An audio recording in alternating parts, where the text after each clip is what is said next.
जुलाई का महीना जो है अक्सर सैलरी क्लास को याद रहता है क्योंकि 31 जुलाई होती है आईटीआर भरने की तारीख।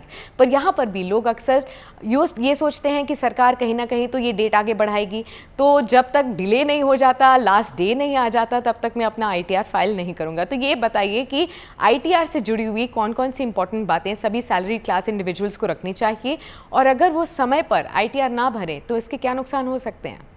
तो सबसे पहले तो एक एनुअल इंफॉर्मेशन स्टेटमेंट है। अगर आप इनकम टैक्स पोर्टल पर लॉगिन करेंगे तो सर्विसेज सेक्शन में आपको ये मिलेगा। इसमें वेरियस फाइनेंशियल ट्रांजैक्शंस ट्रैक्ड हैं। लाइक फॉर एग्जांपल, अगर आपने कुछ कैश डिपॉजिट्स किए हैं, अगर आपको कोई फॉरेन रेमिटेंसेस आए हैं, जो भी आपने इन्वेस्टमेंट्स, रिडेम्पशंस, फिक्स्ड डिपॉजिट्स वगैरह किए हैं, टैक्स अगर आपने भरा है, तो all of your financial transactions are reported in the annual information statement.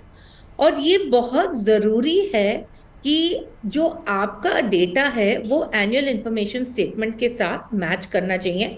और अगर कुछ मिसमैच है, देन इट्स वेरी इंपॉर्टेंट कि आप इसके बारे में कुछ करें।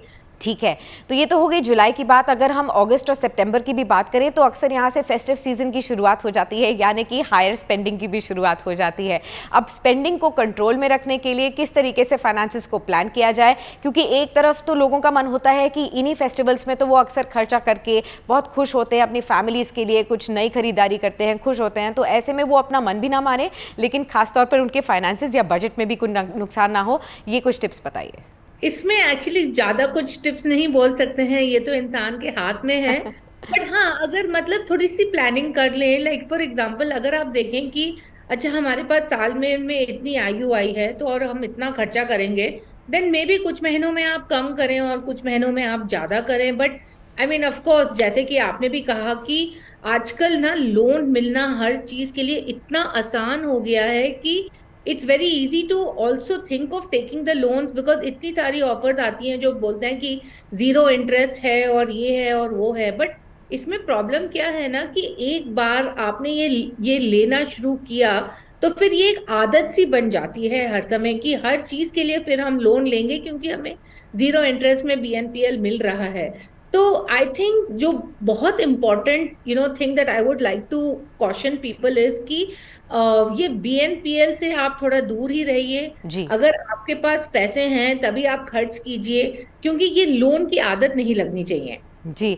अब साल के अंत की बात हो रही है तो ये भी बताइए कि जैसे कि किस तरीके से रिव्यू किया जाए अपने पूरे फाइनेंशियल प्लानिंग पोर्टफोलियो को, भले ही वो इंश्योरेंस कवर्स हों, कि नए साल में कितना और टॉपअप चाहिए होगा, बढ़ते हुए प्रीमियम्स को कैसे आप हैंडल करें, निवेश की अगर बात आती है तो कितना, अगर आपकी सैलरी भी बढ़ रही है तो किस तरीके से आपको अपना निवेश को आगे बढ़ाना है, ये भी बताइए। टैक्स प्लानिंग में और किस तरीके से आप अपने टैक्सेस बचा सकते हैं, क्या नए नए ऑप्शंस एक्सप्लोर कर सकते हैं, ये भी बताइए।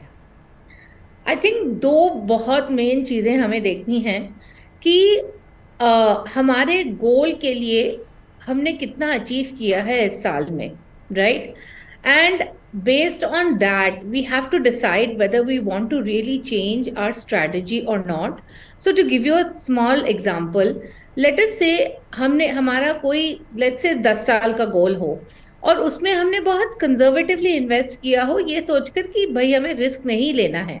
बट अगर हम देख रहे हैं कि 2-3 साल हो गए हैं और हमारे पैसे इतने नहीं बढ़ रहे हैं और हम गोल आने के लिए बस 7 साल बचे हुए हैं, देन आई थिंक हमें थोड़ा बहुत अपना रिस्क एपेटाइट बदलना पड़ेगा, थोड़ा एसेट एलोकेशन बदलना पड़ेगा, कि थोड़ा इक्विटी में एलोकेशन डालना पड़ेगा। सो ठीक है। This is completely dependent upon कि आपका कितना गोल अचीव हुआ है।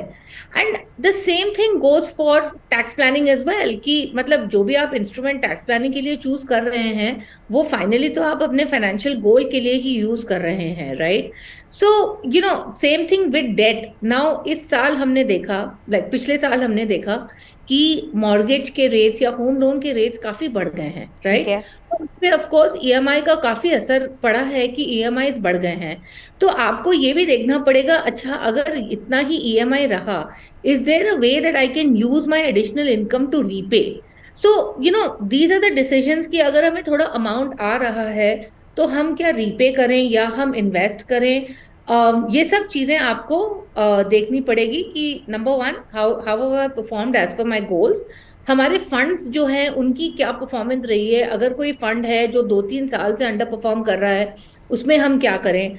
हमारे लोन्स में क्या हो रहा है, ईएमआईज बढ़ रहे हैं, क्या हम थोड़ा सा प्रीपे कर दें ताकि हमारा इंटरेस्ट कंपोनेंट थोड़ा सा तो कम हो जाए, नहीं तो फिर तो आपको बहुत ज्यादा इंटरेस्ट भी बढ़ रहा है ना उसी हिसाब से, या आपका लोन का पीरियड भी बढ़ रहा है, तो इसके बारे में हम क्या करने वाले हैं। बिल्कुल।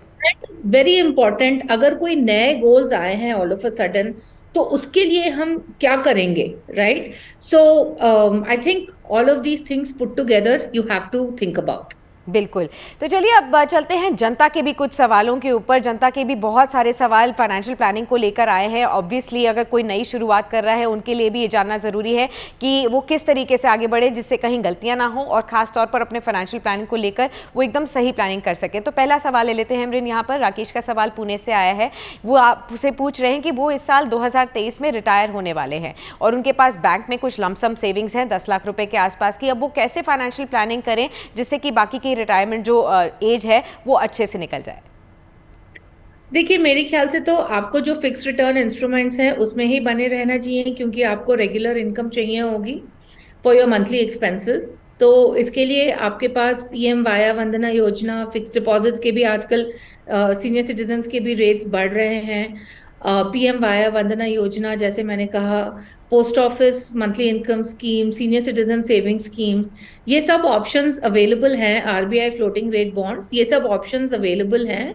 सो I feel that you should look at some of these options. ठीक है, अगला सवाल लेते हैं। ये आशीष का सवाल है दिल्ली से। वो पूछ रहे हैं कि उन्होंने जनवरी में ही जॉब ज्वाइन की है, उनकी एज 23 वर्ष की है, अभी उनकी सैलरी 15,000 रुपये पर महीना है। एक्सपेंसेस हटाकर अगर देखा जाए तो केवल 5,000 रुपये ही मंथ के एंड में उनके पास बचते हैं। तो इन 5,000 रुपये से वो कैसे फाइनेंशियल प्लानिंग अभी से शुरू कर सकते हैं? तो सबसे पहले तो मैं आपको कंग्रेचुलेट करना चाहूंगी कि आप इस बारे में सोच भी रहे हैं, राइट।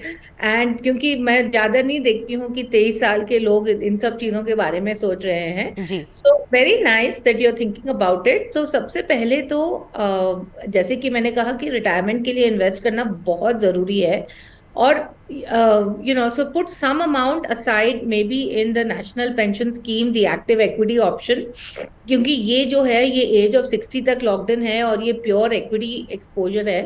बाकी आप थोड़े इंडेक्स फंड्स वगैरह में निवेश करके ट्राई कीजिए, देखिए आपका क्या एक्सपीरियंस रहता है। और थोड़ा बहुत शॉर्ट टर्म गोल्स के लिए आप एफडी में भी पैसे डाल सकते हैं, तो ऐसे आप शुरुआत कर सकते हैं। ठीक है, अगला सवाल लेते हैं। नवीन का सवाल है, नागपुर से आया है। वो पूछ रहे हैं कि क्रेडिट कार्ड, पर्सनल और साथ ही साथ होम लोन का भी उनके ऊपर काफ़ी बर्डन है, तो ऐसे में डेट फ्री होने के लिए वो कैसे प्लानिंग करें?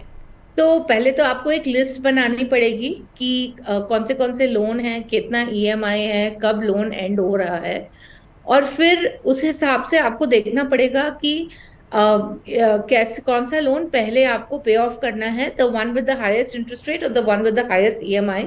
अच्छा, इसमें कुछ सही गलत नहीं होता है, it really depends upon each loan, what is the amount invested in the higher EMI और the higher interest loan and stuff like that.